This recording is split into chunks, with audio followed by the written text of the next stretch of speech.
साथ मौजूद हैं। नमस्कार सर। और शशांक जी की सफलता हमें लगता है कि बिहार के लाखों युवाओं के लिए एक प्रेरणा का स्रोत बनेगा। शशांक जी, सबसे पहले तो आपको बीपीएससी में जो है सफलता की बहुत बहुत आपको बधाई। और मैं जानना चाहूंगा कि आप अपनी सफलता को कैसे देखते हैं। सर नमस्कार सभी को, मेरा नाम प्रशांत गौरव है। और जैसा कि सर आपका सवाल है कि सफलता को मैं किस नजरिए से देखता हूँ, सर मेरे लिए ये सिविल सेवा की परीक्षा पास करना एक मेहनत का रिवॉर्ड नहीं है। मेहनत से मजबूत हुए कंधों पे और आने वाली खूबसूरत रिस्पॉन्सिबिलिटीज हैं जिनको मैं अपने तहे दिल से निर्वहन करने की कोशिश करूंगा। और सर इसी तारतम्य में मैं कहना चाहता हूँ कि सर किसी भी चीज की रिस्पॉन्सिबिलिटी आपको उस संबल के साथ ही मिलती है जो अपने परिश्रम के साथ पाते हैं। तो मुझे विश्वास है कि वो संबल मैंने पूरे अपने परिश्रम से पाया है और भगवान ने और रिस्पॉन्सिबिलिटी एक पूरे के पूरे जिले का मुझे देने की कोशिश करेंगे और मैं उसे बहुत ही खूबसूरत करूंगा। शशांक जी, जैसा कि मुझे ज्ञात है कि इसके पहले भी आपका चयन जो है असिस्टेंट कमांडेंट के रूप में आईटीबीपी में हुआ है, तो बीपीएससी की सफलता को आप किस तरीके से देखते हैं? इन दोनों सर्विस को देखें तो आपको क्या अलग लगता है? सर चूंकि वो मेरे जीवन की पहली सफलता थी और सर पहला प्रेम और पहली सफलता बहुत ही दिल के करीब होती है, तो सर मैं डेफिनेटली कहूंगा कि वो बहुत ही खूबसूरत थी मेरे लिए। लेकिन सर चूंकि आपकी एक टेरिटोरियल रिस्ट्रिक्शन होता है और आपका खुद का अपना एक एरिया ऑफ वर्क होता है, डेफिनेटली सर बीएएस में जो कि एसटीएम बनने के बाद आपको बहुत ज्यादा मिलेगी। पर सर उसी के साथ अगर आप सोचे तो एज एन असिस्टेंट कमांडेंट भी आप देश की सेवा में ही थे, तो ये मेरे लिए डेफिनेटली एक अपग्रेड है।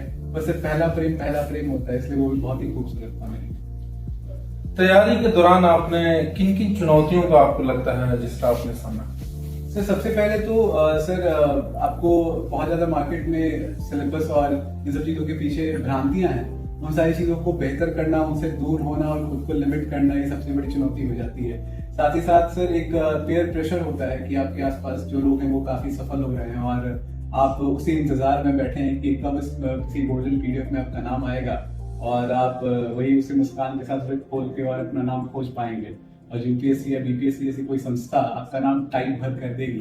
तो सर इस चीज की हमेशा आप कयास और उम्मीद में रहते हैं। और इस फेज में सर डेफिनेटली सर एक डिप्रेसिंग फेज आता है जहाँ पे आप हर वो चीज करके देख लेते हैं जिससे एग्जाम हो सकता है, लेकिन एग्जाम फाइनली अपने ही हिसाब से होता है और आपके जीवन में खूबसूरती लाता है। चारों महत्वपूर्ण बातें आप क्या बताना चाहेंगे जो बीपीएससी की तैयारी बिहार के जो लाखों युवा कर रहे हैं उनके लिए? उन चार महत्वपूर्ण बातें तैयारी के संदर्भ में भी आप बताना चाहिए। सर सबसे पहले अपने रिसोर्सेज को बहुत लिमिटेड रखिए।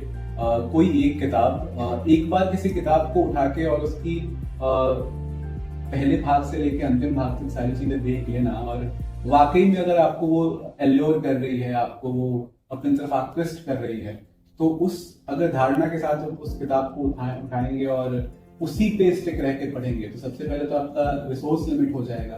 तो वो कहते हैं ना कि लहर में हमें बहना नहीं है, लहर में खुद को कंट्रोल करके रखना है और किसी मांझी के साथ साथ और किसी नाव के साथ साथ ठहर के रहना है। तो सर वो नाव आपको ढूंढनी पड़ेगी एक लिमिटेड रिस्पॉन्सिबिलिटी, लिमिटेड रिसोर्स के साथ। सेकेंडली सर उसके बाद आपको ये चीज समझनी है कि आखिर आपकी पढ़ाई एक एक्टिव मोड में जा रही है पैसिव मोड में, क्योंकि सर बहुत सारे ऐसे लोग हैं जो पैसिवली पढ़ रहे हैं कि बस हम पढ़े जा रहे हैं, लेकिन सर वो एग्जाम पॉइंट ऑफ व्यू से नहीं पढ़ रहे हैं। सर तीसरी बात कि आपको एक आइडियल स्टूडेंट से ज्यादा एग्जामिनर्स स्टूडेंट बनना है, क्योंकि सर आइडियल स्टूडेंट हर वो खूबसूरत चीज करेगा, जो कि मैं भी इस चीज से ग्रसित था। आइडियल स्टूडेंट हर वो चीज करने की कोशिश करेगा जो उसे सबसे परम शिष्य बनाने की कोशिश कर सकता है, वो वहां तक पहुंचने की कोशिश कर सकता है। पर सर एक एग्जामिनर स्टूडेंट उस थॉट प्रोसेस सोचेगा कि कौन सा चीज या कैसे मैं लिखूं या कैसे मैं क्वेश्चंस को सॉल्व करूं जो एग्जामिनर को पसंद आए। सर और इससे भी ज्यादा चौथी चीज सर किसी न किसी खूबसूरत पारलौकिक शक्ति का आप पे मेहरबानी होना चाहिए, क्योंकि सर मैं डेफिनेटली मानता हूँ कि मैं आज चयनित होकर रैंक 2 पे यहाँ बैठा हूँ। मेरे से ज्यादा डिजर्विंग और ज्यादा समझदार और ज्यादा पढ़े लिखे लोग भी आज शायद इस परीक्षा को पास नहीं कर पाए होंगे। तो वो पारलौकिक शक्ति आपके लिए आपके फेवर में होनी चाहिए और आपके ऊपर उसकी कृपा दृष्टि हमेशा होनी चाहिए। तो सर ये चारों चीजें अगर आपके साथ हैं तो ये यही वो अल्टीमेट रेसिपी है जिसके थ्रू आपका चयन किसी खूबसूरत एग्जाम में हो सकता है और आप एक अधिकारी बन सकते हैं। शशांक जी, आप इंटरव्यू की ये जो गाने वाली कहानी है, यदि 2 लाइन यदि आप गुनगुना के लोगों को यदि आप बता सकते। सर वो मेरे दिल के चैन, मैंने जो दूसरा गाना गाया था वो मैं सुना देता हूँ। अपना ही साया देख के तुम जाने जहां शर्मा गए, अभी तो ये पहली मंजिल है, तुम तो अभी से घबरा गए, मेरा क्या होगा सोचो तो जरा, आए ऐसे नाहे भरा कीजिए ओ मेरे दिल के चैन, चैन आए मेरे दिल को दुआ कीजिए। क्या बात है। युवाओं के लिए कोई संदेश यदि शशांक जी यदि आप देना चाहें। सर इंडिया की डेमोग्राफिक डिविडेंड भी बहुत अच्छी है और इतने ज़्यादा युवा पॉपुलेशन के साथ हमारा देश बहुत ही ज़्यादा खूबसूरत चीज़ें कर सकता है, बहुत ही ऊंचाई को छू सकता है, पर सर उसके पीछे एक डायरेक्शन और एक मेंटोरशिप की बहुत नीड है। तो सबसे पहले तो एक खूबसूरत मेंटोर ढूंढना हमारी एक इम्पेरेटिव जर्नी है जिसे हमको पूरा करना होगा, और फिर उस मेंटोर की बातें मानना, उसके बताए हुए नक्शे कदम पे चलना, ये बहुत इंपॉर्टेंट हो जाता है। साथ ही साथ सर विषय की समझ या विषयों की समझ, जो भी चीज़ें आपके आसपास घटित हो रही हैं उनकी समझ और अपनी राइट और अपनी ड्यूटीज दोनों के दोनों चीज़ों को उसी लहजे के साथ और सेम टेम्परामेंट के साथ एक्सेप्ट करना और निष्पादित करना, दोनों बहुत ही इम्पेरेटिव चीज़ें हैं जिनको आपको डेफिनेटली करनी चाहिए। और यही मेरा एक छोटा संदेश होगा।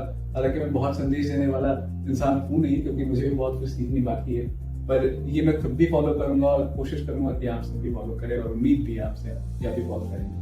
आगे चल के शशांक जी आप एज एन एडमिनिस्ट्रेटर एसडीएम के रूप में भी कार्य करेंगे। कोई ऐसी 2 प्राथमिकता जो आप सर्विस के दौरान जो है आप बताना चाहें बिहार के संदर्भ। सर प्राथमिकताओं से ज्यादा मैं खुद से भी और जितने भी लोग मुझसे उम्मीदें रखेंगे उन सबके प्रति एक बात कहना चाहता हूँ कि जिस भी पद पे मैं बैठूंगा उस पद से की जो गरिमा है उसको मेंटेन करते हुए उस पद से जो उम्मीदें हैं जनता की, जिस भी तरीके की वो किसी भी सेंस में हो सकती है, उन उम्मीदों पे 100% खड़ा होने की उम्मीद रहेगी और वहाँ पे डिलीवर करने की उम्मीद रहेगी, और विश्वास है कि मैं कर पाऊंगा। और सर प्राथमिकताओं से कहीं ज़्यादा मुझे ऐसा लगता है सर कि ये आपके जो डेलीगेशन है आपका, या जो आपका पद है, उसको अगर आप 100% यूटिलाइज किसी के सेवा के लिए करते हैं और उन सेवाओं का लाभ भी पहुंच जाता है, आउटपुट से ज़्यादा आउटकम हो जाता है, तो वो ज़्यादा इम्पोर्टेंट है सर। सो उम्मीद रहेगी सर कि मैं आउटकम बेस्ड काम कर पाऊँ आउटपुट से ज़्यादा। क्या बात है, बहुत बहुत धन्यवाद आपका। और एक बार फिर से मैं आपको आपकी सफलता के लिए बहुत बहुत बधाई और भविष्य के लिए शुभकामनाएं। Thank you.